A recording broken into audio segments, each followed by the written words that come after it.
और ये सिर्फ टेक्नोलॉजी से नहीं हो सकता।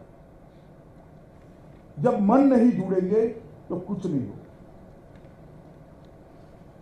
मैं इतने बड़े भवन के अंदर आया हूं यूपी पुलिस का, मगर ये भवन के अंदर काम करने वालों के मन में भावना नहीं है तो ये भवन कभी भी अच्छा परिणाम दे नहीं सकता।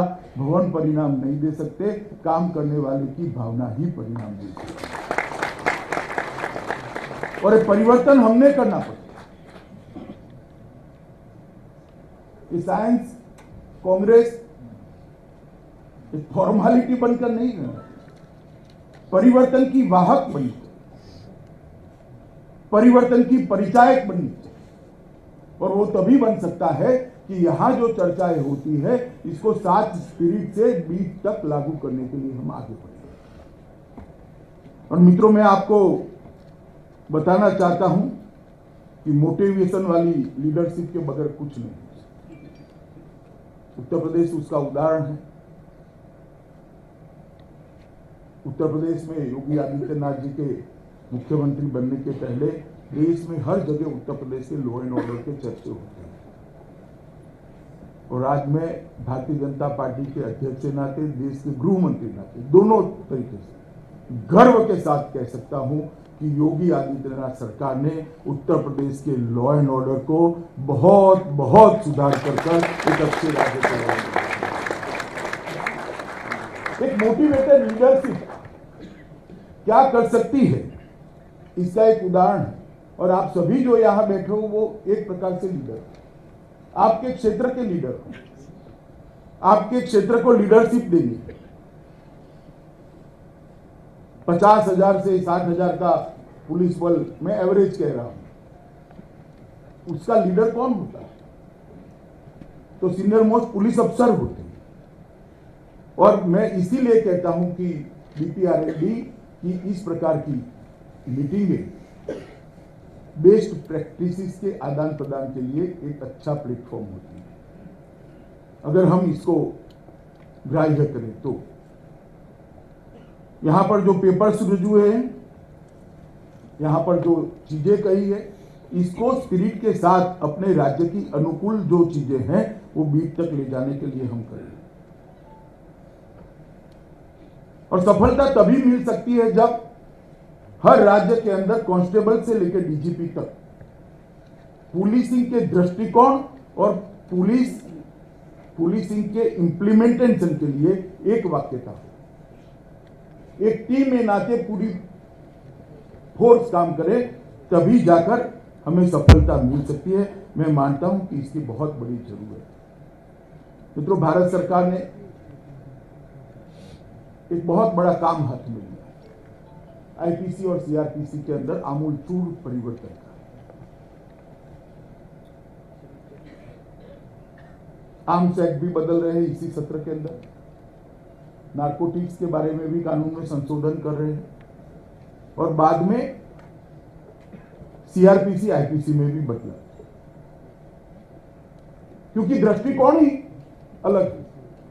सीआरपीसी और आरपीसी की रचना तब हुई थी जब एक देश जो हमारे पर शासन करता था उसने उसके गुलाम देश के पास अपनी कानून और व्यवस्था का समझ, उसकी प्रायोरिटी नागरिक नहीं था, उसकी प्रायोरिटी हमारा देश नहीं था, उनकी प्रायोरिटी अपना शासन संभालना। अब हम स्वतंत्र हुए, हमारे अपने नागरिक, वो अप्रोच नहीं चल सकता। और जब तक कानून नहीं बदलेगा, सीआरपीसी आईपीसी नहीं बदलेंगे, वो अप्रोच भी नहीं बदलेगा। मैं एक छोटा सा उदाहरण आपको दूं। मानव वध से बड़ा जघन्य अपराध क्या हो सकता है? तो आपके यहां 302 है, उसके पहले खजाना लूटना, राज्य के सामने विद्रोह करना, ये सारी दफाएं आती हैं। तो प्रायोरिटी क्या है?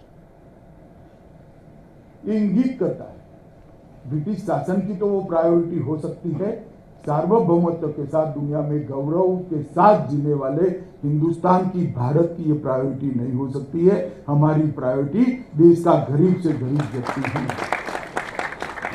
और इस स्पिरिट के साथ अगर इसमें बदलाव करना चाहते हैं तो मैं आप सबसे निवेदन करना चाहता हूं कि आपके सुझाव अभी भी, वैसे तो बीपीआरएलडी ने अपना बदलाव का मसौदा बनाकर गृह मंत्रालय को भेज दिया, मगर मुझे कोई जल्दी नहीं, ज्यादा से ज्यादा चर्चा करनी होगी।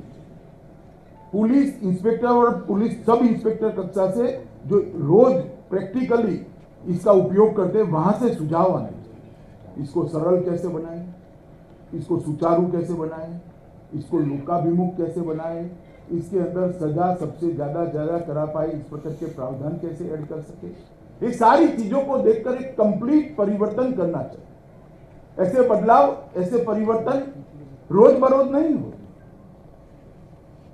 कभी कभार सदी में एक आध बार होते हैं। और मैं मानता हूं कि आप लोगों को मौका मिला है कि सदी में एक बार जो परिवर्तन होने वाला है, इसके अंदर कंट्रीब्यूट करने का किसी ने मौका नहीं। नीचे से सुझावों को मंगाइए, उसके लिए कमिटी बनाइए, इसका स्क्रीनिंग करिए, उसको दफाओं में, धाराओं में ढालिए और बाद में कॉन्क्रीट सुझाव स्टेट की ओर से यहां पर दीजिए। मैं मानता हूं कि इसके अंदर आप सबने, हर राज्य ने, हर संघ प्रदेश ने, और जिनको अनुभव है, चाहे वो आज अर्धसैनिक बल में तैनात हो, वो सभी ने कंट्रीब्यूट करना चाहिए और एक पवित्र प्रक्रिया की तरह हमारा सीआरपीसी आईपीसी का परिवर्तन होना चाहिए। बाद में उसको साइट पर भी रखने वाले हैं, ढेर सारे वकीलों से भी और ढेर सारे जजों से भी इसका सुझाव मंगाने वाले हैं, बाद में जाकर सरकार निर्णय करेगी। परंतु मेरा आग्रह है कि जो इंप्लीमेंट करने वाले हैं वो अगर सुझाव देते हैं तो वो सुझाव बहुत उपयोगी सुझाव होगा। दूसरा सबसे बड़ा काम हम करने जा रहे हैं, एक रक्षा शक्ति यूनिवर्सिटी बनाने जा रहे हैं सेंट्रल। और जिस राज्यों में यूनिवर्सिटी नहीं है, पुलिस यूनिवर्सिटी नहीं है, वहां पर उसकी एक कॉलेज खुले। तो जिस बच्चे ने तय किया है कि मुझे प्रोफेशनल पुलिसिंग में ही जाना है, उसको बाकी सब पढ़ाने की, सिखाने की जरूरत है, मगर सीमित मात्रा में। उसको ये विषय का तज्ञ बनाने की जरूरत है। तो 10 के बाद कोई बच्चा अपनी कैरियर बना सकता है इस विषय। हर राज्य में इसकी एक कॉलेज होगी और सेंट्रल यूनिवर्सिटी होगी और उसके अंदर सभी प्रकार की विधाओं को, फॉरेंसिक साइंस को भी पढ़ाया जाएगा, कानून भी पढ़ाया जाएगा, प्रोसिक्यूशन भी पढ़ाया जाएगा, इन्वेस्टिगेशन भी पढ़ाया जाएगा और पुलिस स्टेशन को कैसे अच्छा रखना, पुलिस स्टेशन कैसे चलाना, कोऑर्डिनेशन, दूरसंचार, ये सारी चीजों को पढ़ाया जाएगा। तो मेरा आप सभी से आग्रह है कि जब ये कानून लेकर यूनिवर्सिटी का स्थापन भारत सरकार करे, जहां जहां पर भी ऐसी विशेष यूनिवर्सिटी नहीं है, वहां एक कॉलेज, यूनिवर्सिटी के संलग्न कॉलेज खोलने के लिए आप लोगों ने इनिशिएटिव लिया। एफिलिएशन यहाँ का होगा, कोर्स यहाँ के होंगे, परंतु एक कॉलेज आपके राज्य में भी बनाइए जिससे एक विशेष रूप से तैयार किया हुआ कार्यबल लंबे समय के बाद हमारे पास उपलब्ध हो और उनको नौकरी देने के इंटरव्यू में प्रायोरिटी भी देनी चाहिए जो यहां से निकल कर आए, क्योंकि वो तो रेडीमेड मटेरियल है जिसकी ट्रेनिंग आपको करनी ही नहीं। और अगर ये नौकरी बनने का जरिया बनता है तो मैं मानता हूं कि सभी चाहेंगे कि हमें यूनिवर्सिटी के अंदर एडमिशन ले और एक अच्छा पुलिस अफसर पहले से बनकर वहां पर जाए। और मुझे लगता है कि इसमें आप सभी ने अपने अपने राज्य को तैयार भी करना पड़ेगा। एक दूसरा इनिशिएटिव लेने वाले हैं, नेशनल फॉरेंसिक साइंस यूनिवर्सिटी को हम बनाने जा रहे हैं। केंद्र सरकार की मंशा है कि सजाओं के अभी जो परसेंटेज है, सजा दिलाने का परसेंटेज,